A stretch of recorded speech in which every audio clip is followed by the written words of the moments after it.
The first thing I noticed when I woke up was the steady beeping of monitors. The second was the crushing pain radiating through my entire body. I tried to move, but my limbs felt like they were encased in concrete. My name is Yvonne, and I wasn't supposed to survive that crash. "She's awake," a nurse's voice called out, followed by quick footsteps. "How are you feeling, dear?" I managed to croak out a response through parched lips. "Like I got hit by a truck." "Car, actually," she corrected, checking my vitals. "You've been out for 3 days. Your family's been notified. They're on their way." That news didn't bring the comfort she probably expected it would. I reached for my phone on the bedside table, wincing at the movement. Can you help me make a call first?"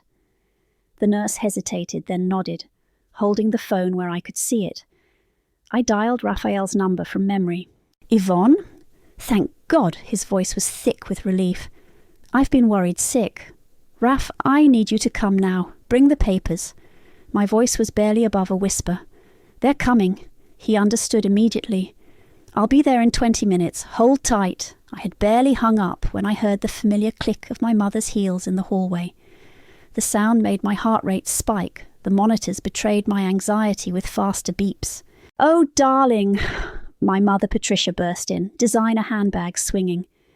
Behind her came my father Gary and my sister Amanda, both wearing expressions of concern that didn't quite reach their eyes. "We were so worried."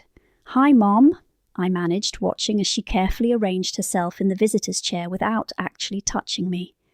Amanda hung back by the door, typing on her phone. "The doctors say you'll make a full recovery," my father said, standing at the foot of my bed. "But the medical bills—" "Here it comes." "About that," Amanda finally looked up from her phone. "We've been talking, and since you're getting that big insurance payout—" I closed my eyes, letting their words wash over me like a toxic wave. "Really need this trip to Europe to heal. Just went through such a difficult breakup. Family helps, family." "Don't be selfish, Yvonne." When I opened my eyes again, Amanda was holding out a stack of papers. "It's just a simple transfer form. The payout would cover my tickets and accommodations, plus a little shopping budget. You don't need it anyway. The hospital bills are covered by your work insurance." "No," the word came out stronger than I expected. "What did you say?" My mother's voice took on that dangerous edge I knew too well. "I said no." I met her gaze steadily. "I'm not signing anything." Amanda's face twisted into an ugly sneer. "Seriously? After everything we've done for you?" "Done for me?" I almost laughed, but it hurt too much. "What exactly have you done for me, Amanda?" "We raised you," my father interjected, using his reasonable voice that always preceded emotional manipulation. "We gave you everything, and now when your sister needs—" "When I need help," I cut him off. "You want to take my insurance money for Amanda's vacation." "It's not a vacation," Amanda stamped her foot. "I'm having a mental health crisis." A familiar voice came from the doorway. "Is this a bad time?" Raphael stood there in his crisp suit, briefcase in hand. My family turned to stare at him. "Who are you?" my mother demanded. "Raphael Hughes, Yvonne's attorney." He stepped into the room, nodding to me. "I brought those documents you requested earlier." My mother's face went pale. "Attorney, Yvonne, what is this?" I shifted slightly in my bed, ignoring the pain. "Raph, would you mind putting this on speaker? I want everyone to hear it clearly." He pulled out his phone, pressing a few buttons. My family stood frozen, their expressions shifting from confusion to growing alarm. "Ready when you are," Raphael said. I looked at each of them, my entitled sister, my manipulative mother, my enabling father. Years of their emotional abuse, gaslighting, and exploitation flashed through my mind. They had no idea what was coming. "Go ahead, Raph," I said softly. "Tell them about Grandma June's trust." The smug smiles on their faces began to fade as Raphael cleared his throat. Sometimes karma needs a little help, and I'd been planning this moment for years. The silence in my hospital room was deafening as Raphael began to speak. According to the terms of June Peters' Trust, established 3 years ago, in the event of any physical incapacitation lasting more than 48 hours, Yvonne assumes complete power of attorney over all family assets for a period of 10 years. My mother's hand flew to her throat. "That's impossible." "I assure you it's quite possible," Raphael continued, pulling documents from his briefcase. "June was very specific about protecting her granddaughter's interests. She had concerns." "Concerns?" My father's voice cracked. "What concerns?" I closed my eyes, remembering that day 3 years ago. Grandma June had called me to her house, her hands shaking as she poured tea. "They'll bleed you dry if we don't stop them," she'd said, sliding a folder across the table. "I've watched it for years, Yvonne. The way they treat you. It ends now." Back in the present, Amanda's face had turned an interesting shade of red. "This is insane. You're making this up." Raphael handed her a copy of the trust document. Page 3, paragraph 4. It's all quite legal. Yvonne now controls all accounts, properties and business interests previously managed by the Dawson Family Trust. "You manipulative little psycho," Amanda spat at me. "You planned this." "Planned getting into a car accident?" I asked quietly. "That's an interesting theory." My mother had recovered enough to switch to bargaining mode. "Darling, surely we can discuss this reasonably. As a family." "We're past that point," I said. "Way past it. You can't do this to us." My father's face was purple with rage. "We're your parents." "Only when it suits you," I replied. "Usually I'm just your ATM." Amanda stormed toward the door, then whirled around. "You're sick, you know that." "Actually sick in the head. No wonder Arthur left me. Being around this toxic family destroyed my relationship." She slammed out of the room. My parents followed, my mother pausing at the doorway. "You'll regret this," she hissed. "Mark my words." After they left, Raphael sat in the visitor's chair, loosening his tie. "Well, that went about as expected. Did you see their faces?" I let out a shaky laugh that made my ribs hurt. "They never thought I'd fight back." "Speaking of Arthur," Raphael checked his phone, "he sent me a message to forward to you. We need to talk. It's about Amanda. And you." My heart skipped a beat.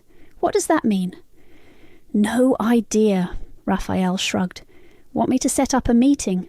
Before I could answer, my phone buzzed with a text from June's old friend, June Peters. "Your grandmother would be so proud. Stay strong, dear. The worst is yet to come." "Set it up," I told Raphael. "But not here. I don't trust Amanda not to try something." He nodded, standing to leave.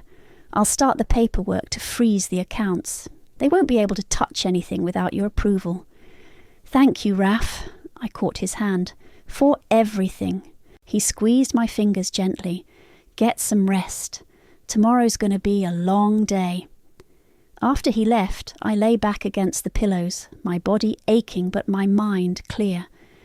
The monitor's steady beeping matched the rhythm of my thoughts as I recalled more of that last conversation with Grandma June. "They'll try to make you feel guilty," she'd warned. "They'll call you cruel, ungrateful, sick. But remember this, my dear, sometimes the kindest thing you can do is let people face the consequences of their actions." My phone buzzed again. Amanda, of course. "Hope you're happy. Mum's having a breakdown because of you. Dad's talking about heart problems. This is all your fault." I didn't reply. Instead, I pulled up my email and sent a quick message to Raphael. "Start the audit. Check everything, especially Amanda's accounts." His response came immediately. "Already on it. Get ready. This is going to get ugly." I smiled despite the pain. Ugly I could handle. I'd been handling ugly my whole life. The nurse came in to adjust my medication, tisking at my elevated heart rate.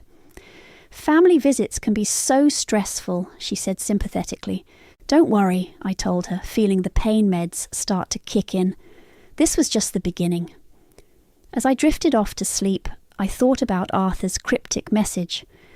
What did he know? And more importantly, What had Amanda done that was bad enough to make her ex-boyfriend reach out to me? Tomorrow would bring answers, and probably more questions. But for the first time in my life, I held all the cards. Let them come. The notification from my banking app woke me at 3 a.m. Multiple transfer attempts from the joint family accounts, all denied thanks to the freeze Raphael had put in place. My phone lit up with a call from the estate's financial advisor. Ms. Yvonne, I'm sorry to disturb you, but your sister and parents are trying to liquidate the summer property. Deny everything, I said, fully awake now, and send me the paperwork they tried to file. By morning I had a complete picture of their desperate grab for cash. Amanda had tried to transfer nearly $200,000 to an offshore account. My parents had attempted to list the vacation house for a quick sale at half its value. They're panicking, Raphael said when he visited during morning rounds. The audit revealed some interesting transactions. He spread several documents across my hospital tray. Bank statements, property deeds, loan applications, all showing a pattern of financial manipulation that made my stomach turn. They've been planning this for months, he pointed out. Look at the dates. They started moving money right after your promotion. Of course they did. I wasn't even surprised anymore. They knew I'd have more to steal. A commotion in the hallway interrupted us. My mother burst in, her designer outfit wrinkled, her makeup slightly smeared. How dare you freeze our accounts, she shrieked. Do you know what you're doing to this family? Protecting it, I replied calmly. From you? We're your parents. We have rights. Rights to what exactly? I shuffled through the papers. Rights to the loan you took out in my name, or the credit card you opened using my social security number. Her face went white. That's not... We were going to pay those back. With what? Amanda's non-existent income or Dad's embezzled charity funds? You ungrateful little... She stopped, catching herself. Then her voice changed, became silky. Darling, you're not thinking clearly. The medication must be affecting your judgment. I'm thinking more clearly than ever, I said, and I remember everything, including what you did to Grandma June. That hit home. She staggered slightly. I don't know what you're talking about. You tried to have her change the will to cut me out completely. I met her eyes. She told me everything before she died. She was confused. She didn't understand. She understood perfectly. I pressed the call button for the nurse, just like I understand now. My mother's mask cracked. You were never supposed to be born, she spat. You ruined everything. We had it all planned. One perfect child, not some burden who just takes and takes. The nurse appeared in the doorway, alarmed by my mother's shouting. Mrs. Dawson, she said firmly, I'm going to have to ask you to leave. This isn't over, my mother hissed as security arrived to escort her out. Raphael, who had witnessed everything, let out a low whistle. Well, that was illuminating. More than she knows, I said, pulling out my phone and stopping the recording. Send this to the estate board, please. He nodded, taking my phone. The board meeting is tomorrow. Want me to move forward with the motion? Yes. I shifted in bed, wincing. And call Arthur. I want to know what he has to say about Amanda before things go any further. After Raphael left, I received a text from Amanda. Mom's having a nervous breakdown because of you. Hope you're happy, you vindictive bitch. I forwarded it to Raphael without responding. Each message was another nail in their coffin. The nurse came back to check on me. Your mother's quite intense, she said diplomatically. You have no idea. I managed a smile, but she just gave me exactly what I needed. My phone buzzed again, this time from June Peters. Just heard about Patricia's visit. Your grandmother recorded her attempt to change the will, you know. Want me to send it to Raphael? Yes, I typed back. Send everything. The pieces were falling into place faster than I'd expected.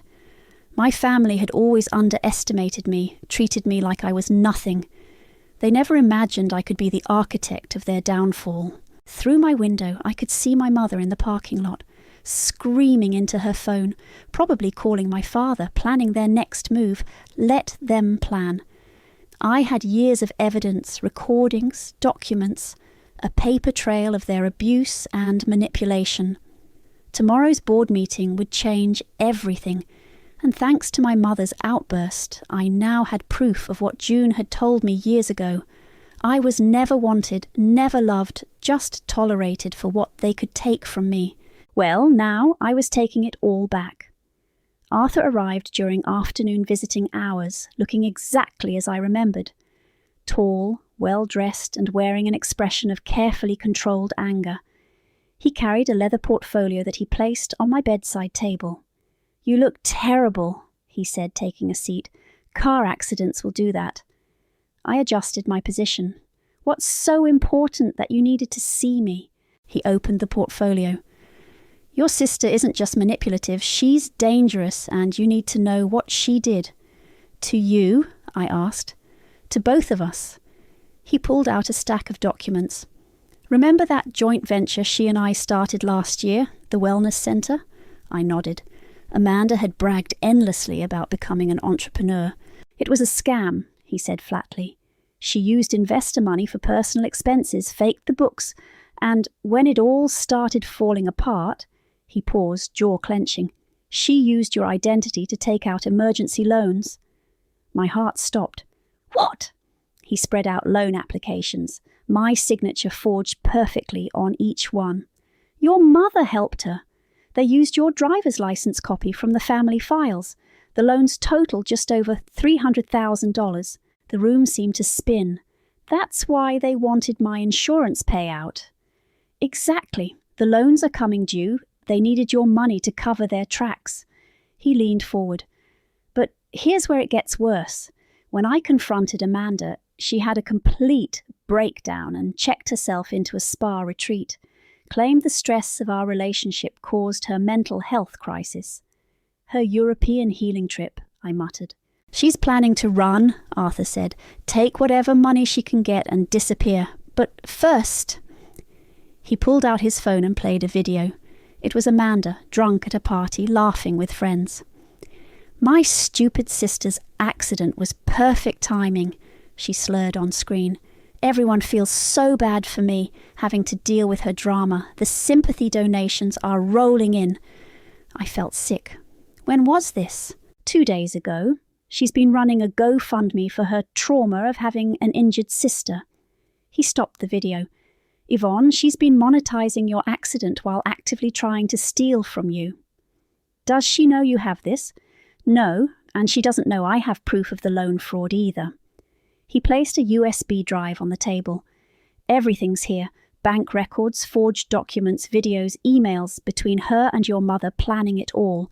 I reached for my phone. "Raphael needs to see this." "Already sent him copies," Arthur smiled grimly. "I may have lost $1 million to your sister's scam, but I kept every receipt." "Why help me?" I asked. "Why not just press charges yourself?" "Because she needs to face everything she's done, not just to me, but to you. The way she talked about you, even when we were dating." He shook his head. "It was always poor, stupid Yvonne, or pathetic Yvonne who can't do anything right." A memory surfaced. Amanda at my college graduation telling everyone how surprised she was that I'd managed to finish given my learning problems. Problems that had never existed. "She's been setting you up as the family failure for years," Arthur continued, "making you look unstable, incompetent. Also, when this moment came, no one would believe you over her." My phone buzzed. Amanda had posted another sympathy-seeking update about me on social media. "Watching my sister struggle through recovery while dealing with obvious mental health issues is breaking my heart. Please keep us in your prayers." "Mental health issues," I showed Arthur the post. "Laying groundwork," he said. "When you expose the loans, she'll claim you're having a psychotic break and imagining things." I started typing a message to Raphael. "Emergency meeting, bring recording equipment. It's time to press charges." Arthur stood to leave. "One more thing," he said, pulling out a final document. The accident report. I have a friend in traffic enforcement who found something interesting. I scanned the paper, my hands shaking as I reached the key detail. Amanda was driving, I whispered. With a suspended license, Arthur added. She switched seats with you while you were unconscious. The traffic cameras caught it all. The pieces clicked together, why she'd insisted on driving that day, why she'd been so quick to disappear after the crash, why she needed my money so desperately. I looked up at Arthur. Thank you, he nodded. Make her pay. For all of us. After he left, I stared at the USB drive containing everything I needed to destroy my sister's carefully constructed lies. She'd built her life on destroying mine, never imagining I'd find out the truth. I picked up my phone again and sent one more text to Raphael. Call the police. We're doing this now. The response came instantly. On my way. Time to end this. I smiled, thinking of Amanda's social media post. She wanted prayers. She was going to need them. The estate board meeting room fell silent as Raphael connected his laptop to the projector. My parents sat across the table, Amanda beside them, all three trying to maintain their composed facades. The board members, mostly friends of my grandmother, watched with wary expressions.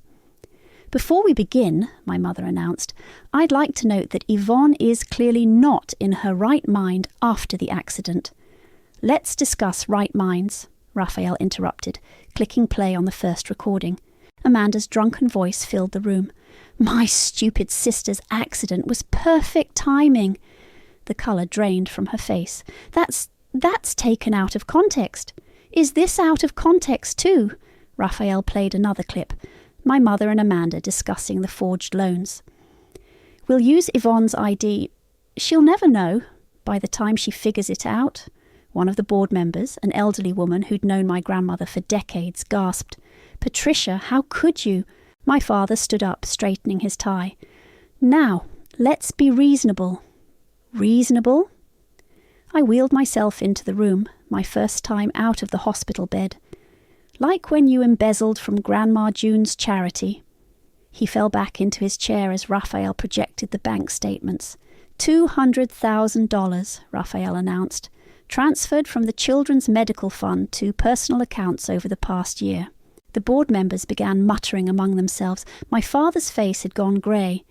This is a witch hunt, Amanda shrieked, jumping up. You're all believing her lies because you felt sorry for poor little Yvonne. Speaking of lies, I said quietly, why don't you tell them who was really driving the car that day? The room went deadly silent. Amanda's eyes widened with genuine fear for the first time. I have the traffic camera footage, I continued, showing you dragging my unconscious body into the passenger seat right after you crashed with your suspended license. You can't prove. The police are very interested in that footage, Raphael cut in, along with the insurance fraud implications. My mother made one last attempt. We're still her parents. We have rights. Not anymore, said June Peters, standing up from her seat on the board. I move to transfer complete control of the Dawson Foundation to Yvonne, effective immediately. Seconded, came multiple voices. Amanda lunged for her bag, probably reaching for her phone, but two police officers chose that moment to enter the room. Amanda, one said, we need you to come with us. You're ruining everything, she screamed at me as they led her away. I hate you. I've always hated you. That's on record too, I said softly, watching her go. My parents sat frozen, their carefully constructed world crumbling around them. My father looked like he might be having actual chest pains. The board votes unanimously to transfer control, June Peters announced. Patricia, Gary, you're both removed from all positions within the foundation. Security will escort you out. You'll regret this, my mother hissed as security approached. We gave you life. No, I replied. You gave me reasons to be stronger, smarter, and more prepared than you ever imagined I could be. After they were gone, the board members surrounded me, offering support and apologies for not seeing the abuse sooner. June Peters hugged me carefully, mindful of my injuries. "Your grandmother would be so proud," she whispered. Raphael packed up his equipment, looking satisfied. "The police will want statements about the accident and fraud.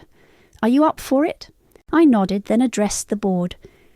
"I want to restore the stolen charity funds first. Then we'll discuss restructuring to prevent anything like this from happening again." They nodded approvingly. This was why June had trusted me with her legacy. Not Amanda, not my parents, but the daughter they'd tried so hard to break. My phone buzzed with a news alert. "Local wellness centre entrepreneur arrested for fraud." Amanda's perfectly curated social media image shattered with one headline. Another text came through from my father. "Your mother's having a breakdown. This is your fault. Please stop this madness." I showed it to Raphael, who snorted. "Still trying to manipulate you?" "Not anymore," I said, deleting the message. "They've lost that power." As the board members filed out, discussing plans for damage control, I sat in my wheelchair looking at the empty seats where my family had been. Years of their emotional abuse, manipulation, and theft had led to this moment. "Ready to go back to the hospital?" Raphael asked. "Yes," I said. "But first, send that accident footage to the insurance investigators. It's time Amanda faced every single consequence of her actions." He smiled. "With pleasure." The foundation was mine now, and I knew exactly how to use it to make things right. The message from Amanda arrived at midnight, along with several graphic photos of me unconscious in the hospital bed. "Sign over the foundation by morning, or these go public. Every news outlet, every social media platform. Let's see how strong you look when everyone sees you broken." I forwarded it to Raphael without comment. His response came seconds later. "Don't reply. I've got something better."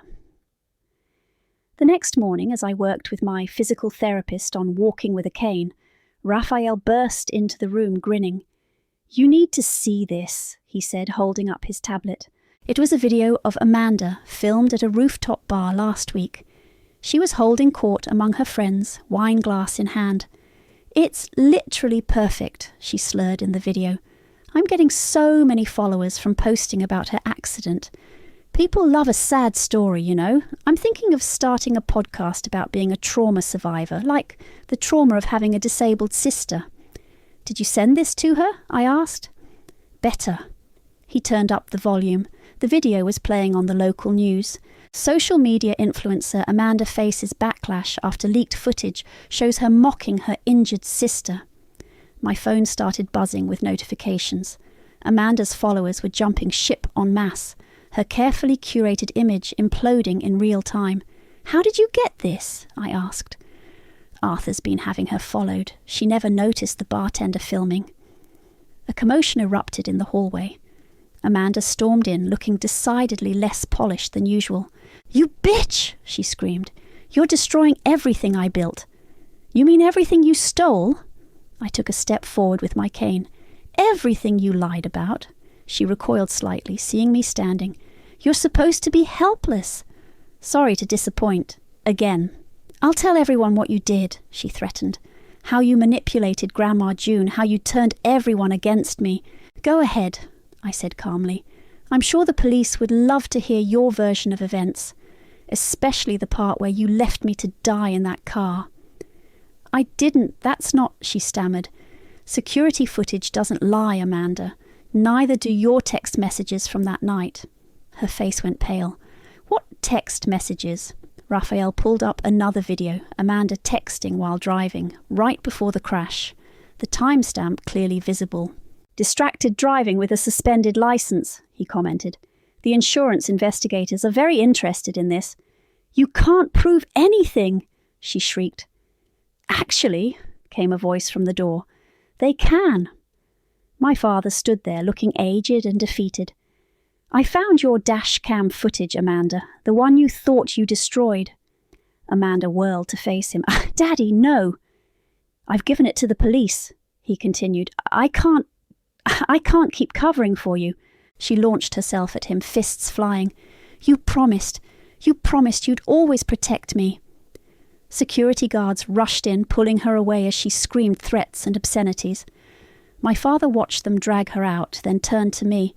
"I know it's too late, but I'm sorry. I should have seen what she was becoming."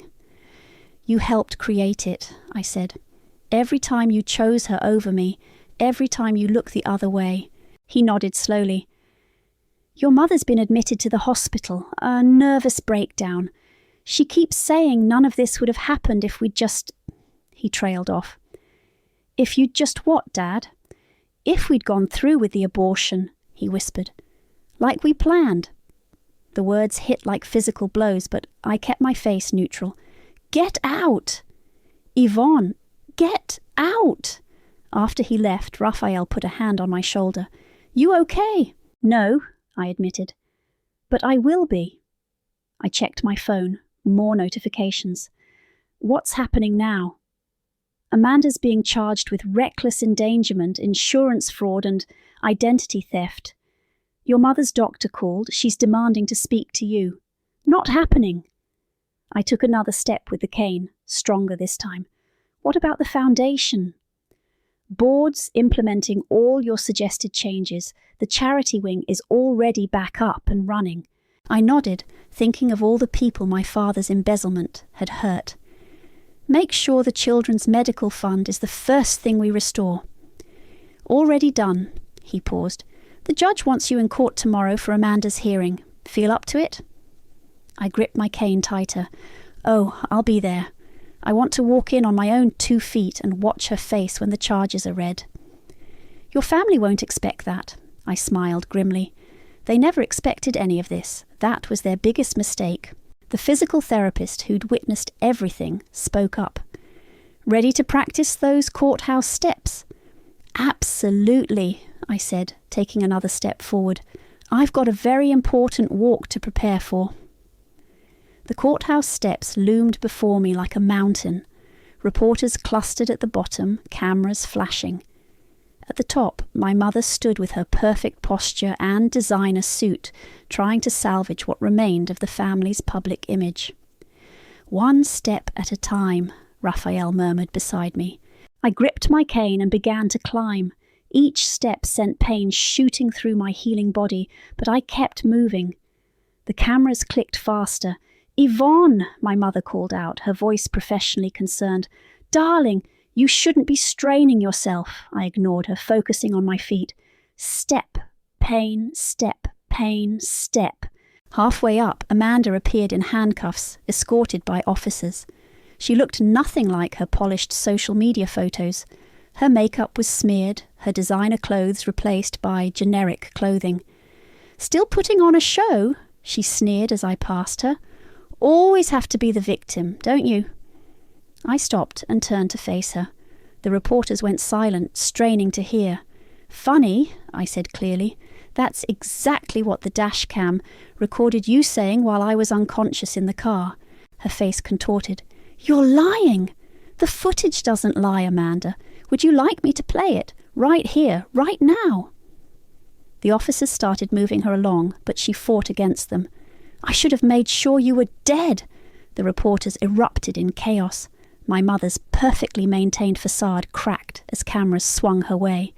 "My daughter is unwell," she tried to explain. "She needs help." "The only help she needs is a good lawyer," I said, reaching the top step. "Though I doubt even that will keep her out of prison." Inside the courtroom, Amanda's lawyer attempted damage control. My client was under extreme emotional distress. "Play the footage," I told Raphael. The dashboard camera video filled the screen.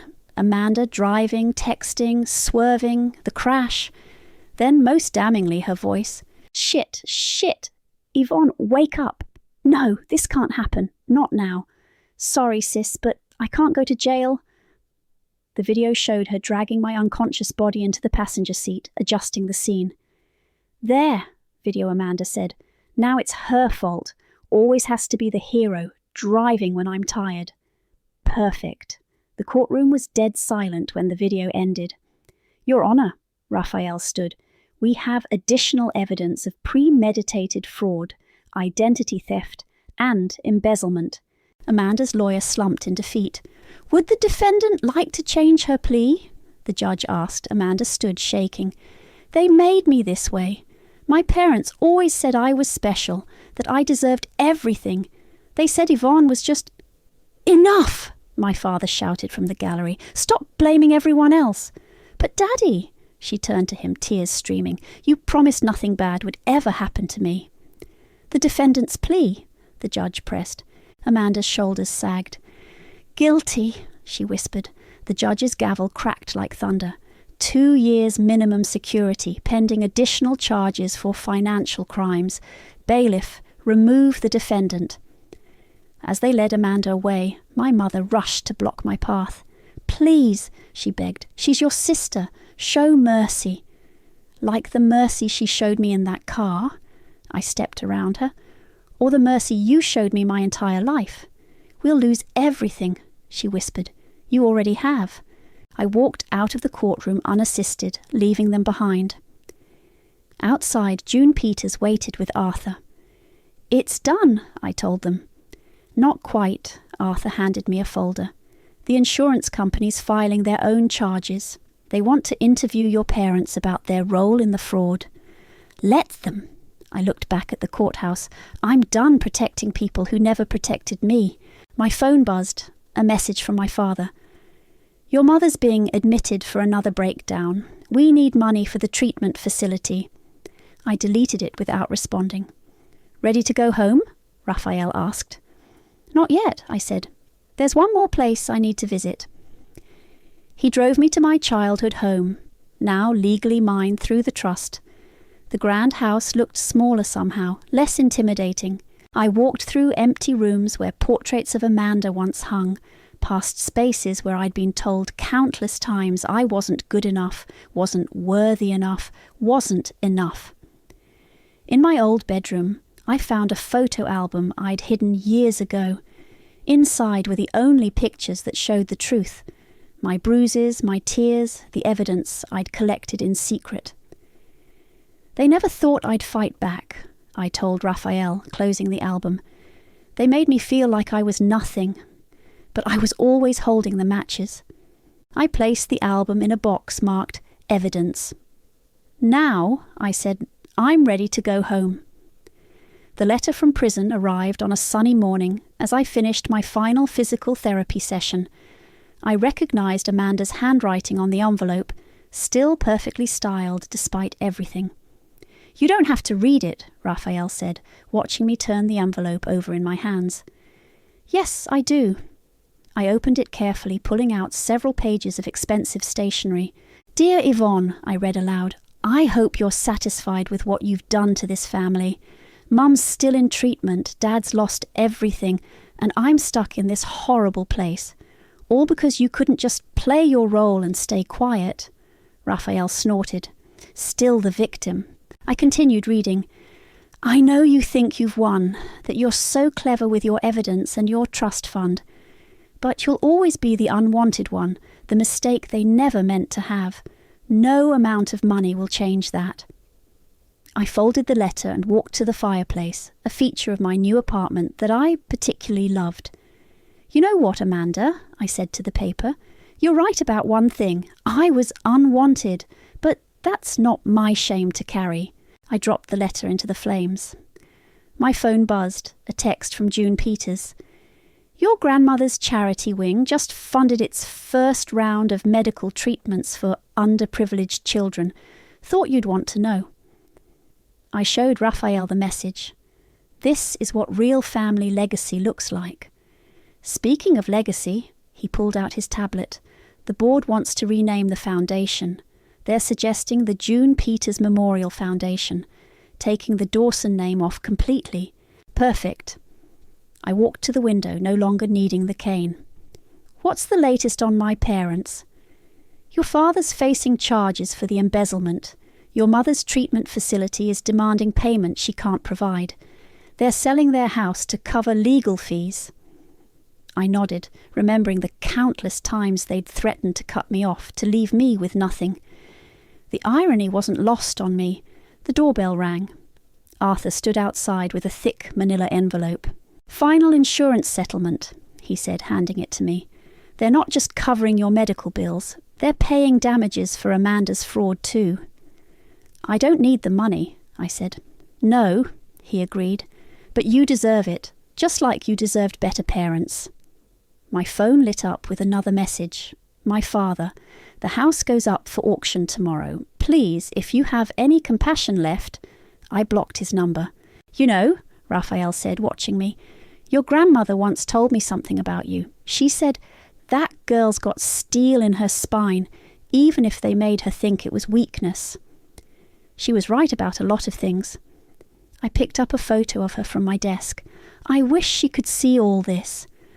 Oh, she saw it coming, June Peters said from the doorway. I hadn't heard her arrive. Why do you think she set up that trust the way she did? She knew you'd need it someday. She handed me a small box. Found this in her safety deposit box. It's marked for Yvonne when she's ready. Inside was a letter and a key. The letter was brief. My dearest granddaughter, when you read this, you'll have finally broken free. The key is to my lake house, the one place they never knew about. It's yours now. Make new memories there, better ones. Love, the grandmother who always wanted you. I clutched the key, feeling its weight. Not just metal, but possibility. There's one more thing, June Peters said. The board wants you to take over as executive director, running things the way your grandmother would have wanted. I looked around my new life, the apartment I'd chosen, the career I'd built, the people who'd stood by me through everything. I'll do it, I said. But first, I need to do something. I opened my laptop and began typing. Dear Amanda, I received your letter. You're right, I was unwanted. But I've learned something you never will. Being wanted isn't the same as being worthy. I'm not writing to forgive you, I'm writing to thank you. You taught me how to survive. I taught you what happens when the punching bag learns to swing back. Goodbye, sister. I hit send, then turned to my friends. My real family. Who wants to see a lake house? Raphael smiled. Lead the way. As we left, I didn't look back at the burning letter in the fireplace. Some things deserve to turn to ash. Others, like me, rise from them. The elevator doors closed on my past. I had somewhere better to be.